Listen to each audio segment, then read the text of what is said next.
How y'all doing? Okay, let's just cut right to it. I was not going to see Captain America Brave New World because of Sabra. Plain and simple. Clearly, we're both here, so I watched the movie. That's not the point, but I will talk about that more later in the episode. If you haven't seen the movie because of her, if you watched it not caring about her, if you watched it not knowing anything about what's going on, or if you're just not interested, that is all completely valid. But we have to talk about this a little more because what were they thinking introducing that character, considering the state of the world, and introducing her in Sam Wilson's first Captain America film? The disrespect is vile.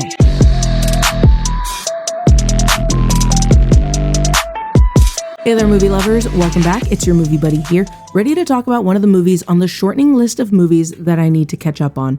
Whether you're a longtime subscriber or follower or you are here with me for the first time, I am happy to have you here. If you're looking for detailed plot breakdowns, you won't find them here, but stick around for my spoiler-free thoughts and honest opinions, usually on the latest releases, but right now I'm just trying to get back on track. I have a ton of TikToks linked in the description below if you are watching today's episode on YouTube, so please check them out for more discussions that I kind of align with, and they get several points across that I am trying to articulate in this video. With that all out of the way, grab your popcorn and let's get into today's episode on Captain America Brave New World. Sam finds himself in the middle of an international incident after meeting with President Thaddeus Ross. He must soon discover the reason behind a nefarious global plot before the true mastermind has the entire world seeing red. Brave New World explores so much, from the legacy of Steve Rogers, manipulation, the cost of power, and individual freedom versus government control. This is all well and good and honestly very interesting, but we have to talk about knowing who you are and knowing who you are not. I think this is a far more interesting idea, and framed within the context of Sam Wilson's Captain America, I mean, how is this not an incredibly fascinating and engaging story? Now, I know you might be thinking that the movie was focusing on too much, and you're totally right, but getting down to it, this idea runs through the entire story and the characters.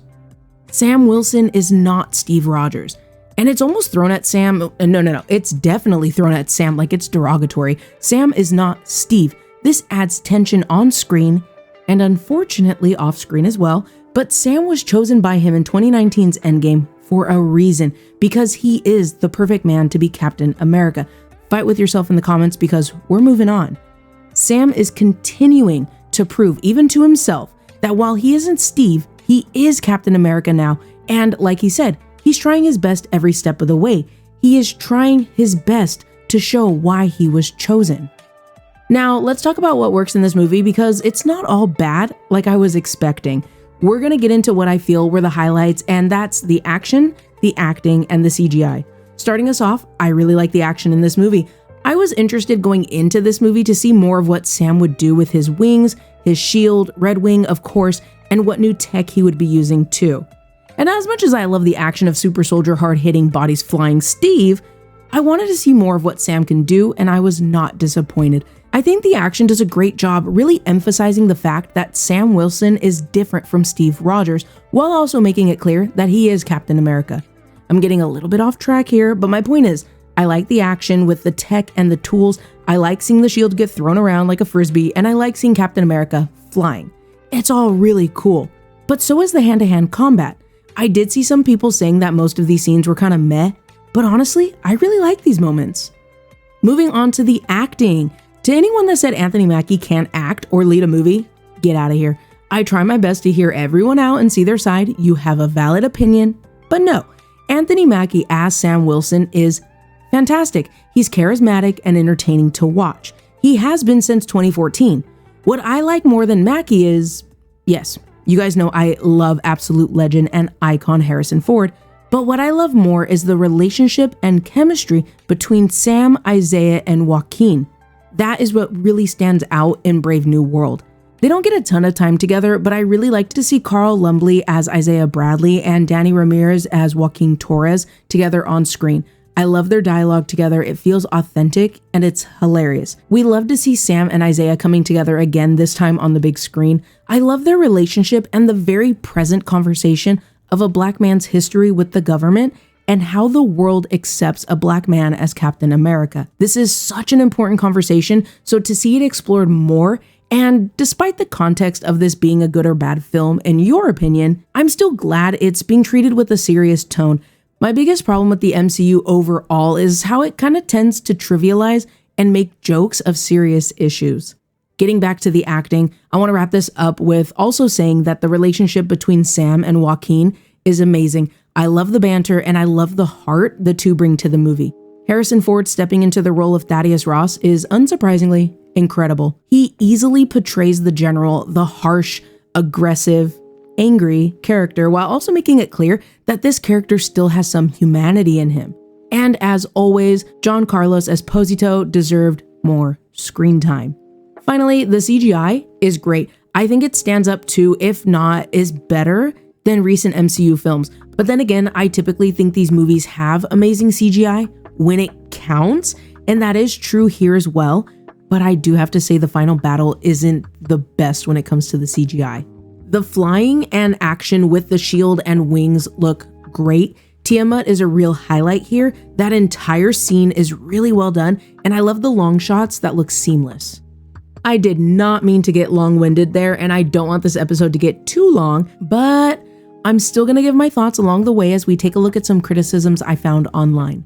So on TikTok, I get a lot of movie talk and I end up saving a ton of videos.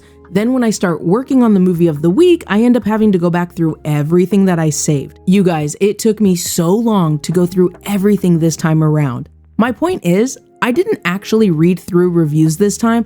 I just pulled from the TikToks I had saved. And I'm gonna be honest, I don't think this is gonna be what you might be looking for when it comes to negatives about Brave New World, but let's get into it anyway. I saw a video from the Crazy Stupid podcast where they talk about adding Sabra in this movie during this political climate.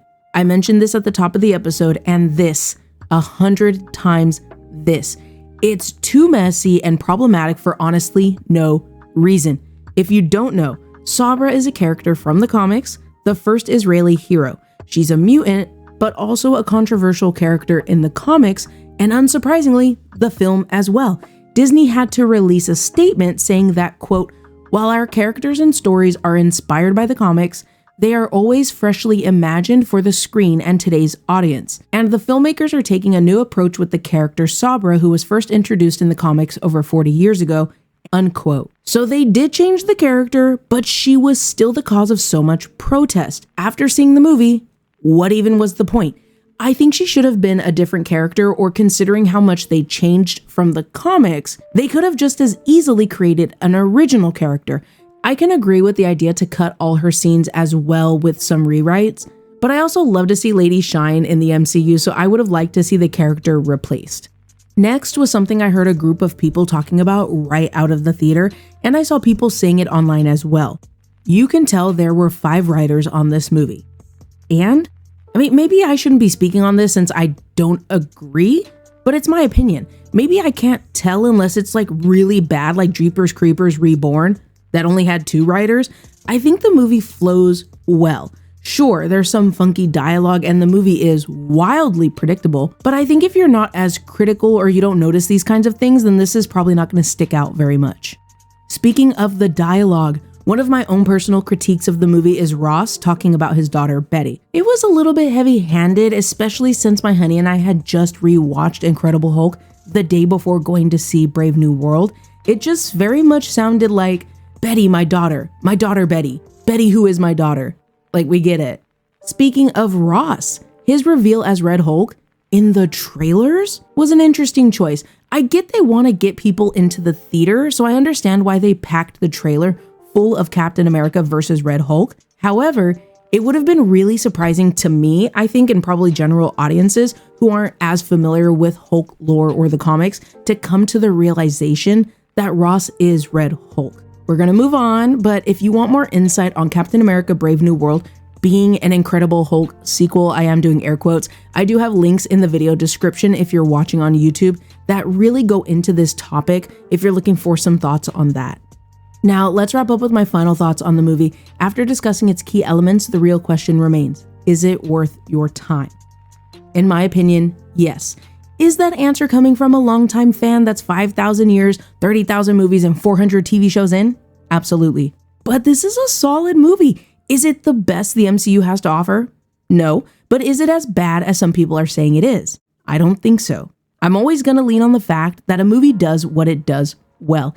I do like the thriller intrigue of it all. I love the action and I love the characters. This movie checked the boxes for me, and I wasn't expecting it to do more than that. Now that I'm talking about it out loud, there's a real chance that with the Sabra mess of it all, the boycotting, the fact that because of her, I had a big middle finger up to this movie until Anthony Mackie said what Captain America means to him.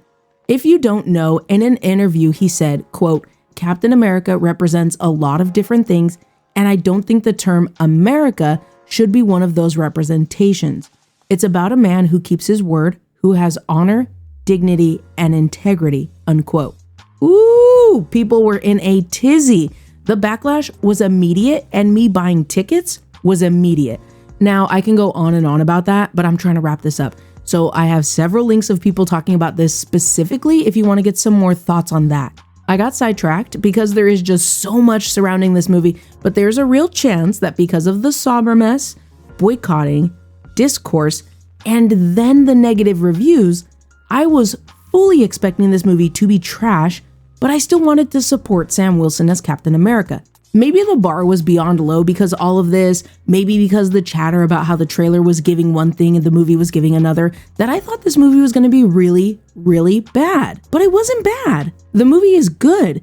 It's entertaining and it pushes the story forward for Sam Wilson and the MCU. Sure, we're getting some old follow-ups, like really old follow-ups, and we're finally getting a movie talking about Tiamat in more than a passing line of dialogue, but it's finally addressing these things and introducing new and exciting elements. Introducing a literal element, you guys. And to be blunt, the worst part of this movie is Sabra and the entire mess that she brought along with her when they forced her into this movie for literally no reason. That said, if you're not watching the movie because of her, valid, but she isn't in the movie very much. I'm not going to say don't be worried about her because she is there, but there's also a bigger conversation of her being forced into the first Captain America with a black man as the lead. If you're going to watch the movie, as usual when talking about the MCU, you can't just jump in, and it's a lot to take on, especially if you're new to the franchise. I'm going to speed through these with no explanation, but if you want more details, I did put links in the description for that as well. Here's the bare minimum of what you need to watch before watching Captain America: Brave New World. The Falcon and the Winter Soldier. This is a 6-episode Disney Plus series. 2008's The Incredible Hulk. Technically Eternals. You don't have to watch it, but you should. And do not get me started on how underrated and overhated that movie is. That's it for the Essentials plus Eternals. Now I'm going to hit you with an optional viewing list to add to the Essentials for fans of extra context. Captain America: The First Avenger, Captain America: Winter Soldier, Captain America: Civil War, Avengers: Infinity War, and Avengers: Endgame. If you are completely unfamiliar with the MCU, then I would say this one is pretty easy to get into, especially if you stick with the essentials. One movie, yes, it's from 2008, but it's actually really good, and 6 episodes of one of the better Disney Plus shows. Now that we've passed the Infinity Saga, watching or at least knowing the events of Infinity War and Endgame is a must because it's a critical moment in the MCU and it impacts these characters and the overall story. These are the picks for what to watch before you watch Brave New World. And as always, no matter where you are in your MCU journey, you got this and good luck because damn, it's a lot. And the amount of everything that I just forgot, except Liv Tyler from The Incredible Hulk, was astonishing. All right, you guys, we made it. Sorry about that. Clearly, I have a lot to say and nobody but y'all to talk to, so if you made it to this point in the video, I appreciate you. Before we wrap up, let's talk about what's coming next. YouTube still doesn't like me. Surprise, surprise. FDT. My polls are dead, but I'm still going to post them. I realized the last poll I posted was the same as the poll I was going to post, so I didn't post anything. Also, my son, my doggo, he was sick, so I was pretty stressed all week. I'm literally doing this episode the day it goes live, so I've been a bit of a mess this week. Anyway, I'm going to post a poll to the community tab on YouTube to see if we're going to talk about Companion or Hard Eyes next. So please vote if you have the time, or else I will be fully convinced that YouTube has locked me into a dark corner. For theater releases, I did get tickets for an advanced screening of Novocaine next Saturday, March 8th, but that's it. So I'm gonna focus on catching up and putting out my thoughts on that one in March. But for now, a huge thank you to everyone who has stuck around with me to the end of the video. Last week, I shared my thoughts on The Monkey, and while it was a miss for a lot of people, I had a blast. I'm a simple woman, okay? Give me blood, give me gore, and a dash of supernatural, and I'm having a good time. If you haven't checked that episode out yet, it is just a click away. If you're watching today's episode on YouTube, you can find a link to that review in the top right corner. And for my podcast listeners, that episode is available for you as well. Your feedback is always appreciated, so please share your thoughts on YouTube in the comments below. And if you're listening on the Spotify app, swipe up and let me know what you're thinking. Do you agree with my take? Do you have a different opinion? What are your thoughts on Captain America: Brave New World? I know I spoke generally positively about the movie, but I know it's not the best movie in the MCU, and it's actually not my favorite film in Phase 5. It's also not the worst. Do you think this movie is the worst in Phase 5? There's no way, because it is definitely Quantumania, right? It's not even the worst movie in the multiverse saga. That still might be Quantumania. Maybe Love and Thunder? Anyway, do you guys think the movie having 5 writers was obvious? What are your thoughts on Sabra being forced into this movie? Do you even think she was forced? What are your thoughts on the nanotech helmets?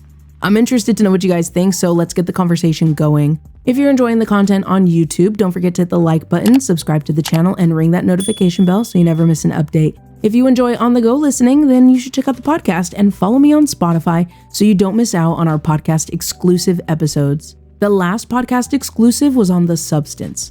Now it's that point in the episode where I would plug my Instagram, but due to current events, I did uninstall the app and I will not be updating it. But I am on Blue Sky at A Rocket Review, all one word. I've never really used Twitter or X, so I'm still figuring out how to use Blue Sky, but you can find me there. Your support, whether on YouTube, the podcast, or Blue Sky, really helps this community grow, and it really means so much to me, and I can't thank you enough. Until next time, spread positivity, and please, you guys, it seems like every day we just get more and more bad news when it comes to politics, and I mean it every single episode, but I really mean it. Please, be safe, take care of yourself, and take care of the people around you. Take breaks from the news, stay hydrated, don't forget to eat, and a friendly reminder that it is okay to distract yourself. So happy movie watching, and I'll talk to you guys soon. Bye.